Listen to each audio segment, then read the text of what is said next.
tous mes amis, c'est Dylan. On va se retrouver dans cette vidéo pour un ASMR. Je voulais profiter un petit peu du beau temps. Enfin du beau temps, on s'est compris. Je voulais profiter qu'il fasse un petit peu jour dehors pour faire cette vidéo. Pour améliorer la qualité de l'image, qui est très sensible, j'ai l'impression, à la lumière. Vous m'avez demandé en commentaire des couleurs un peu plus chaudes. Donc j'ai décidé de mettre mon diffuseur avec la couleur là devant moi. Donc orange, un peu orange et rouge. S'il y a des bruits à l'extérieur, ne t'en fais pas. Profites-en pour te détendre malgré tous les bruits que tu vas entendre, ok? Il est 19h, les gens n'ont pas fini le travail. Donc même s'il y a des bruits de perceuse, des bruits de voiture, c'est normal, la vie continue. Donc profites-en pour te détendre quand même. C'est des bruits du quotidien, ça ne doit pas te stresser, ok? Aujourd'hui, je voulais te lire une histoire, l'histoire de Gotama dans le bouddhisme, que je trouve qui est une histoire très intéressante et très inspirante. J'ai toujours aimé les légendes et contes, mythologie du bouddhisme. J'ai toujours aimé tout ce qui est culture nippone, un peu japonaise, indienne, un peu tout ce qui est asiatique en général en fait. Je trouve que le bouddhisme est très inspirant dans la vie au quotidien. D'ailleurs, je vous recommande ce bouquin qui s'appelle La sagesse du Bouddha, qui est très intéressant.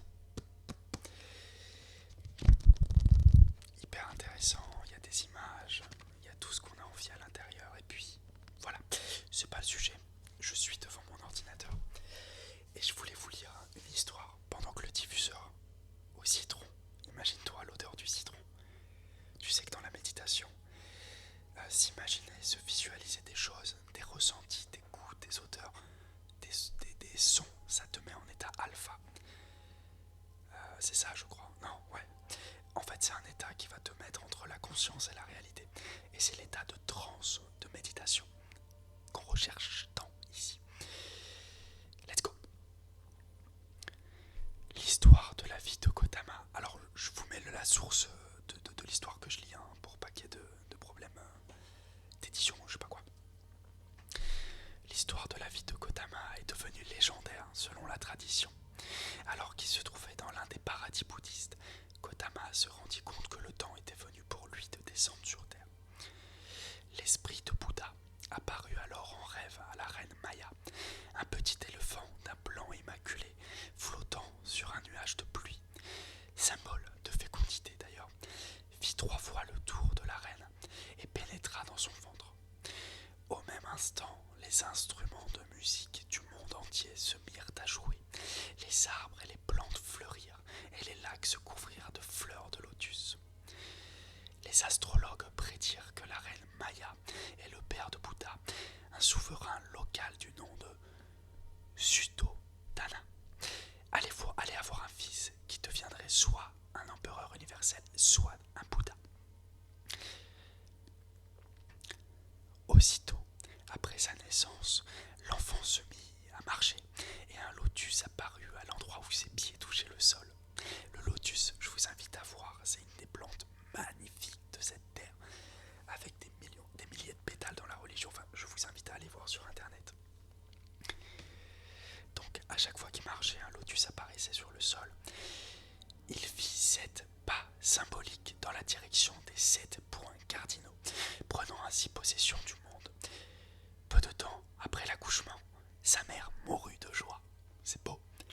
Lorsque Gotama eut 12 ans, un sage prédit que le jour où il prendrait connaissance de la vieillesse, de la maladie ou de la mort, ou rencontrerait un simple ermite, il quitterait le palais et deviendrait lui-même un ascète fuyant les plaisirs physiques.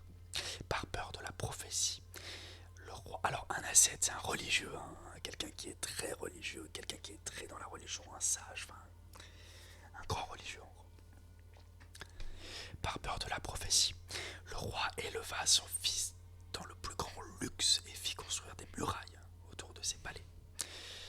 À l'âge de 16 ans, Gotama épousa la princesse Yasodhara et 12 ans plus tard, ils eurent un fils, Rahula. C'est à peu près à cette époque monde extérieur s'éveilla. Il décida un jour de sortir du palais pour explorer les terres alentours. Le roi ordonna alors que tout signe de souffrance ou de tristesse soit éliminé du chemin de son fils. Lors de sa première sortie, Kotama vit un vieil homme ridé. Si vous entendez la petite crier, c'est normal, c'est tous les jours pareil. Laissez passer. Concentrez-vous sur ma voix. Kotama vit un homme ridé. Le deuxième jour, il rencontra une personne souffrant d'une maladie incurable et aperçut un convoi funèbre. À la troisième fois, il croisa le chemin d'un ermite errant. Bouleversé par ces 4 rencontres, Kotama décida de quitter le palais et devenir un ascète, un religieux. Donc la prophétie en fait avait bien raison.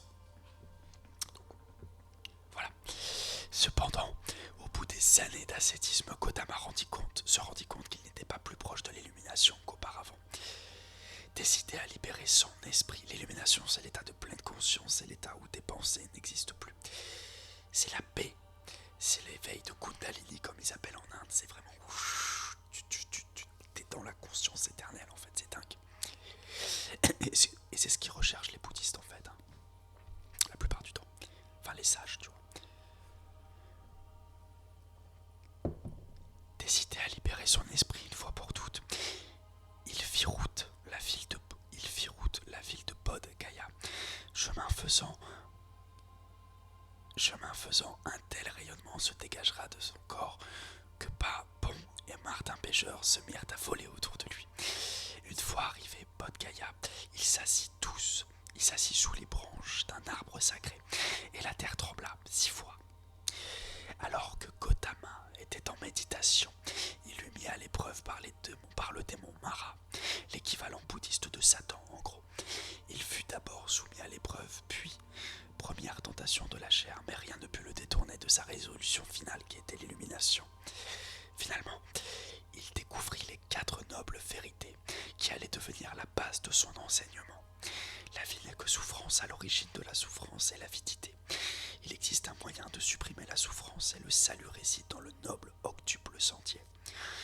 Cheminement en 8 étapes qui comprend la compréhension parfaite, la pensée parfaite, la parole impeccable parfaite, l'acte parfait, le mode de vie parfait, l'effort parfait, l'attention parfaite et la concentration ultime.